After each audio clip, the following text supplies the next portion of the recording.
Hello, my name is Joanna Cunningham, and I am a board certified behavior analyst and managing partner at Beyond Behavior Consulting in 44. Today I'm going to talk to you briefly about social stories, what they are, how they can be useful, and how you can create them at home. Let's get started.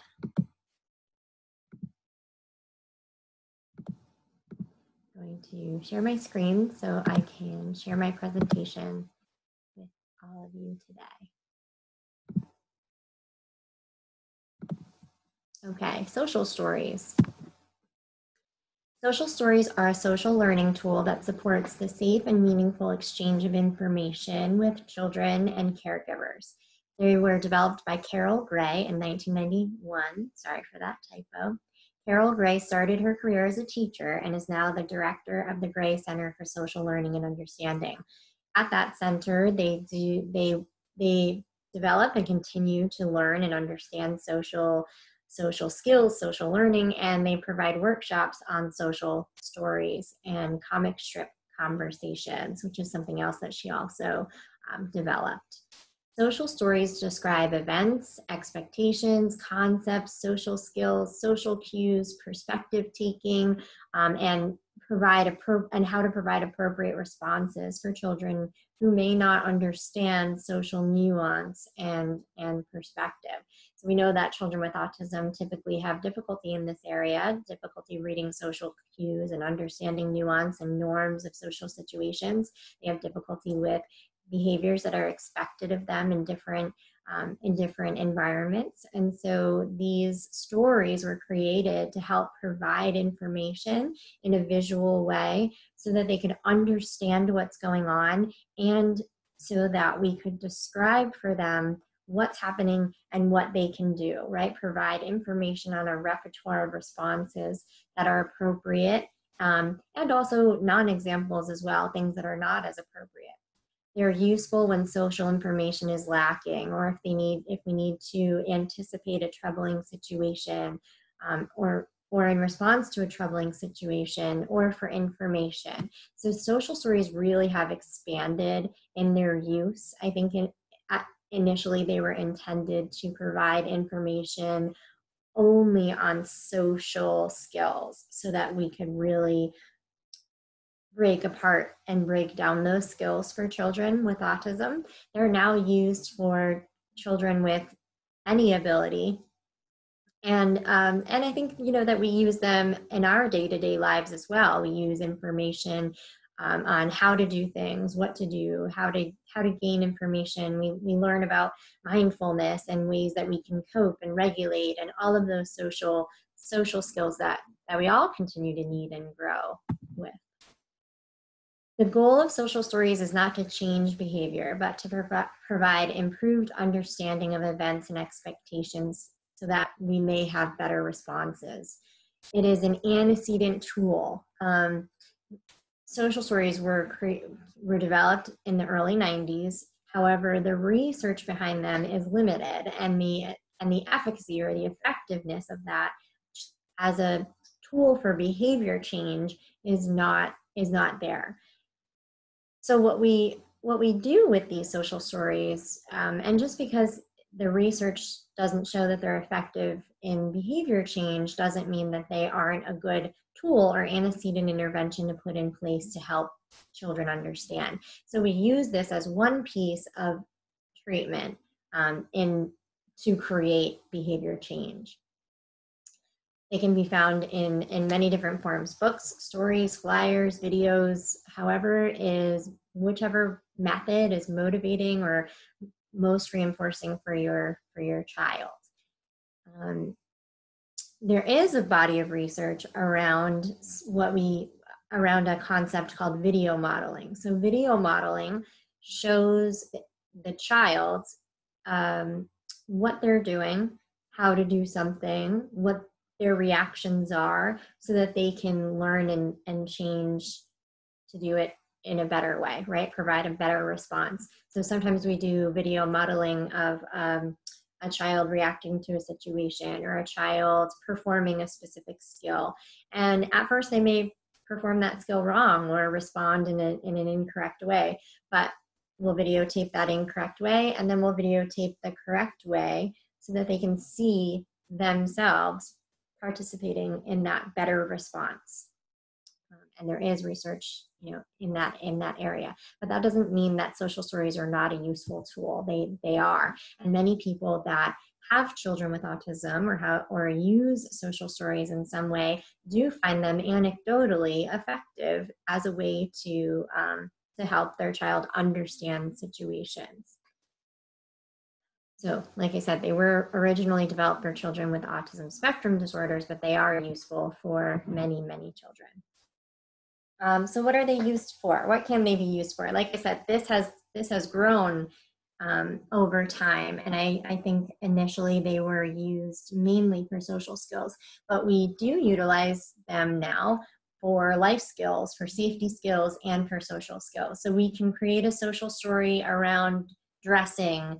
We can create a social story around hygiene, right? How to take a shower, how to wash your hands, how to brush your teeth. Why should we wash our hands and brush our teeth and do all of those things? We can create stories revolving around household chores and responsibilities. How do we do them? Why do we do them? Community outings, right? And we utilize them. I personally utilize them a lot for upcoming events or changes in events, changes in routine. So if there are things coming up that I know that might be overstimulating or overwhelming or challenging for a child, I might make a social story to prepare them for that and for what's going to happen. So if we're starting a new school, if it's the first day of kindergarten, if we're going on a trip to Disney and we've never been on an airplane before and we don't know what it looks like, and we want to prepare them for the security gate and all of the things that we have to walk through, and handing our tickets and dragging our luggage to the airport, all of those things that they might not have experienced before, we can watch videos or read stories to help them understand what is going to happen before it happens. And this can even be going out to dinner. What do we do when we go out to dinner? What do we say? How do we dress? What are appropriate manners? How do we ask for things at the restaurant? All of those things. We can also utilize it for safety skills. So early safety skills, as simple as things that are safe to touch and things that are not safe to touch. Responding to commands like stop or wait. Safety in the home. What should you turn on and off? What are you allowed? What do you do with the outlets? Do you touch the outlets? Do you not touch the outlets? How do you safely cook if you're an older child and you need to learn all of those things? What happens if you leave a pot of water boiling for too long and you don't take it off the stove, or if you leave the stove on? Safety in school. And those concepts also relate to fire safety, emergency plan safety, preparation of fire drills and lockdown drills and things like that. But safety in school is also, how do you stay with your group and stay with your class and don't wander away? And if you have to go to the office, making sure that you come back. All of those different things. And then safety in the community. So parks, pools, pool safety, water safety is very, very important. And how do we be safe when we're out with our families, walking on the street, walking on the sidewalk, crossing the street, and all of those kinds of concepts. And then social skills, right? This is the bulk of what we use social stories for. And they can be directive based, right? How do we communicate? How do we have a conversation? They can be used for specific skill teaching. They can be used to teach us coping skills and regulation skills. How do we calm down? How do I stay calm? How do I use my hands appropriately? Or how do I make sure that I'm not hitting or being aggressive or playing too rough?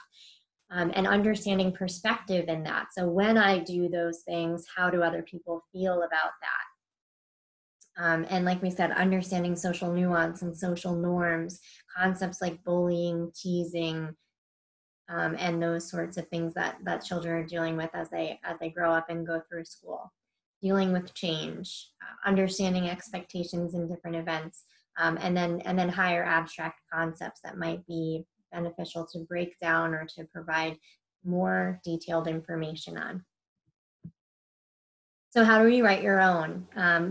Teachers often utilize social stories in schools. You know, even with fire drills and things like that, with the entire class, they're utilizing social stories to help understand concepts or things that are going to happen that we've never experienced before.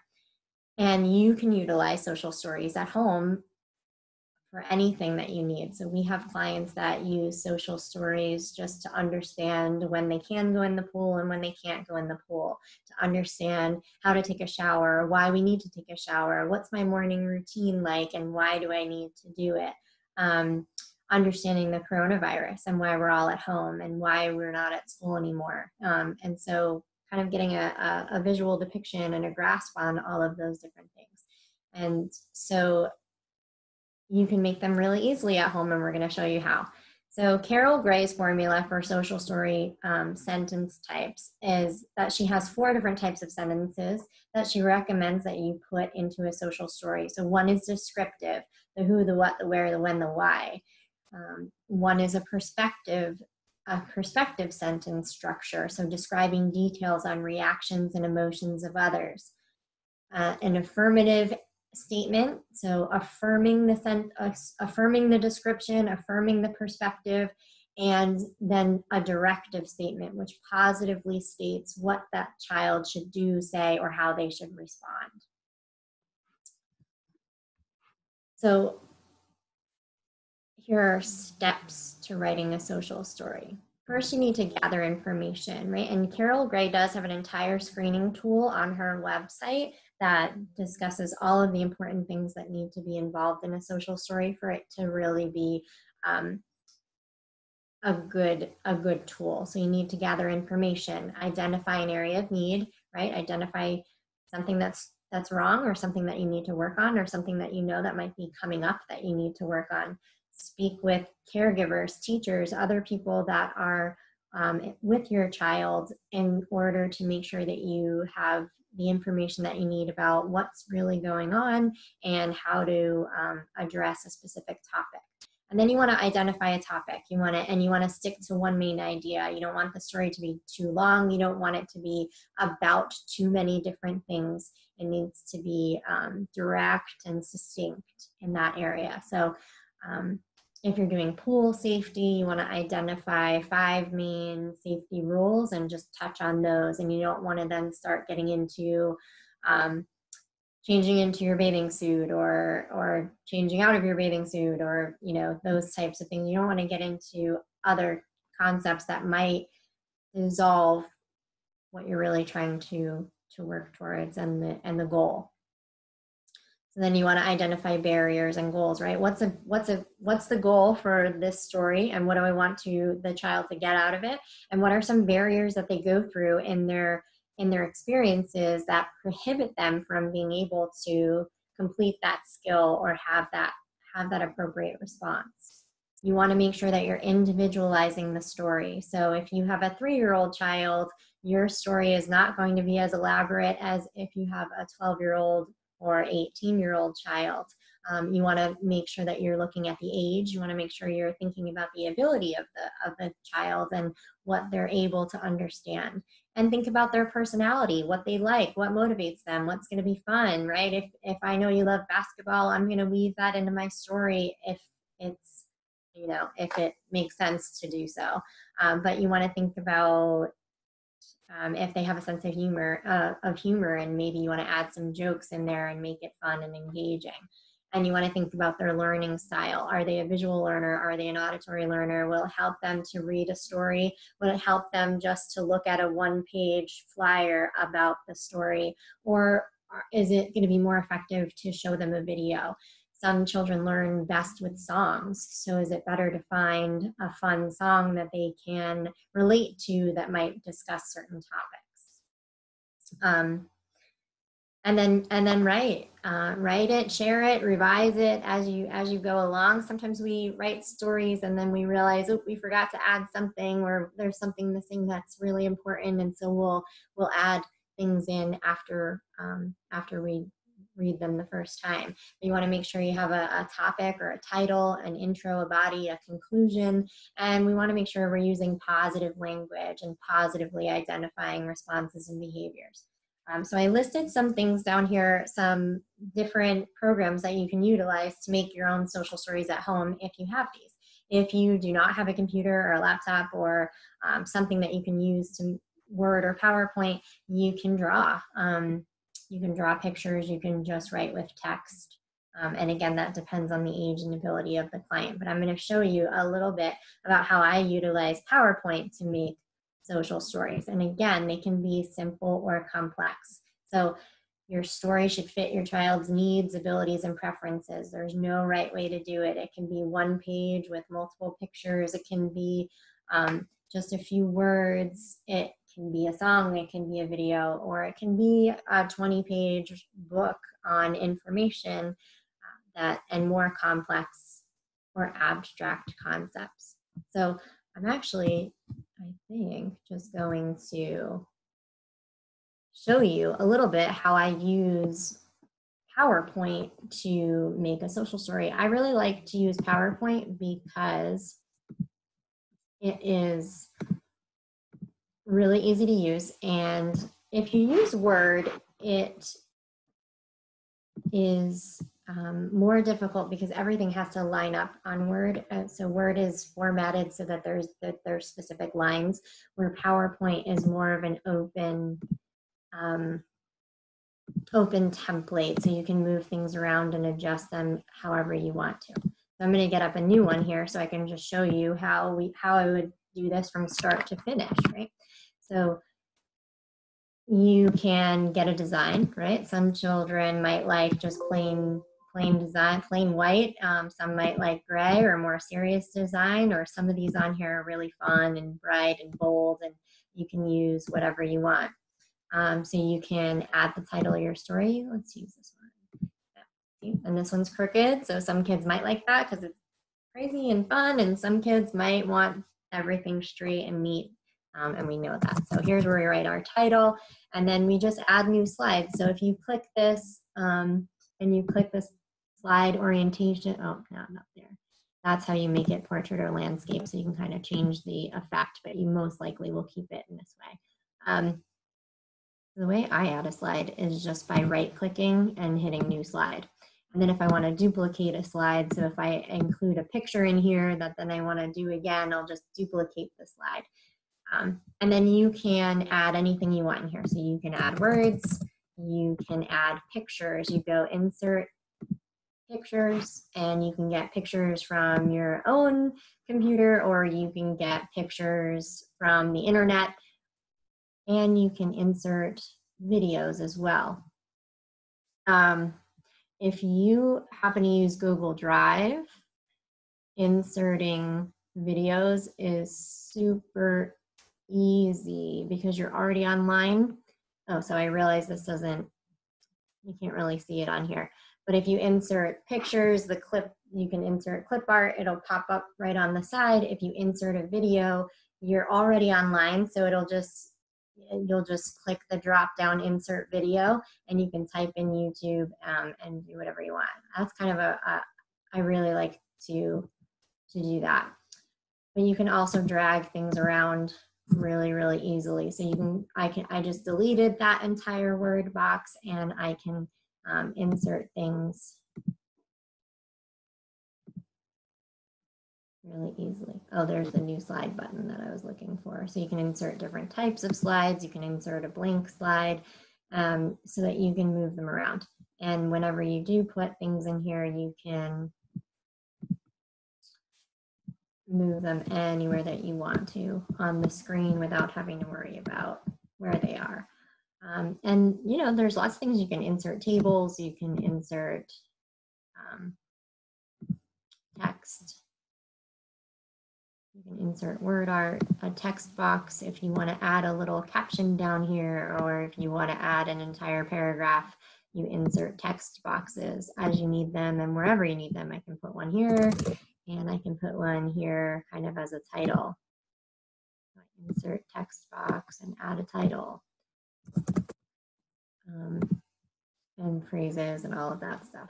So using this is really easy, and you can insert images of your child, sometimes inserting an image of your child and not a clip art image or a picture of someone else is much more useful than using generic photos.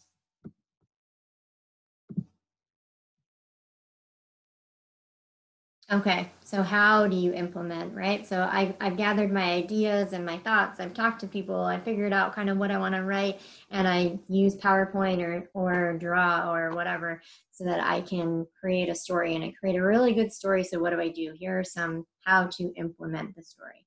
First, you want to introduce it. You might want to leave it out for a little while so that the child can see it. They can look at it themselves. They can flip through and check out the pictures. And then read it together. Use a video if reading is non-preferred. And then you want to practice the skill, kind of talk it out, try it out, practice it. Especially if you're doing a skill about hand washing, you want to go out and try it while you're reading the book and like, oh, look, we are washing our hands. And like I said, taking real pictures of your child doing the skills does really reinforce the behavior much more, the responses and the interest and the motivation, much more than generic pictures. So if you want to do a story on why we need to wash our hands, it's really good to have pictures of your child in your bathroom with your sink and your soap and all of the steps that you're going to perform. And again, those affirmative and descriptive sentences about perspective, not only about what to do, but also about perspective. Like mommy's really happy when I wash my hands, or I need to wash my hands to make sure that I stay safe from germs and things like that. Then you want to reinforce the fact that they read it, whether that's social reinforcement and they just like a hug and they love to cuddle with you on your lap and read the story, or maybe you have to give additional types of reinforcement, whatever they like, Doritos or Kit Kats or an ice cream cone, something that pairs the reading with good, nice things so that it's a positive experience. And then you want to discuss. So you want to discuss kind of after you read the story and while you're completing the skill. So if you read the story and then 2 hours later you go and participate in the skill that you're working on, you want to say, hey, remember when we read that story and we talked about this and you're doing a great job, right? I see that you read that and now you're doing X, Y, and Z. So you really want to make sure you're reinforcing all of those good, positive things. And here are some tips. We want the story to be motivating. You want to read them at a time when your child is willing, ready, and relaxed. You want to try to avoid introducing stories when your child is upset or anxious. You don't want to pull out the book in the middle of problem behavior. I hate washing my hands, blah, blah, blah. Oh, here's the book. This is supposed to be an antecedent tool, so something that you do prior, and something that you kind of do all the time and practice and do it regularly, and then you perform the skill or then you engage in the behavior. And do not use it as a punishment. These are some resources online, so you can make your own social story, or you can go right online, and YouTube has a ton of videos. You might be able to find something specific to what you're looking for. There are resources. These links here are resources to stories that have already been created, so you don't necessarily have to reinvent the wheel. And again, these will be general stories, so that might be fine for your child, but your child might need their own pictures embedded into the story. But there are tons and tons of resources online so that you don't have to make your own necessarily. And this is a really good example of a social story called My School is Closed, and it's about coronavirus and what has happened and how our lives have changed, and so this was a huge change for everyone, and an even bigger change for children who have autism and need structure and routine and things to be the same. And so sometimes social stories help them get an understanding of what that all means and what's going on and what's going to come and how they can have appropriate responses during this time. So we will probably share that story with you separately, but with this presentation as well for Social Story Saturday. I hope that was informative for you, and thank you for letting me talk to you quickly about that today. See you soon. Good luck.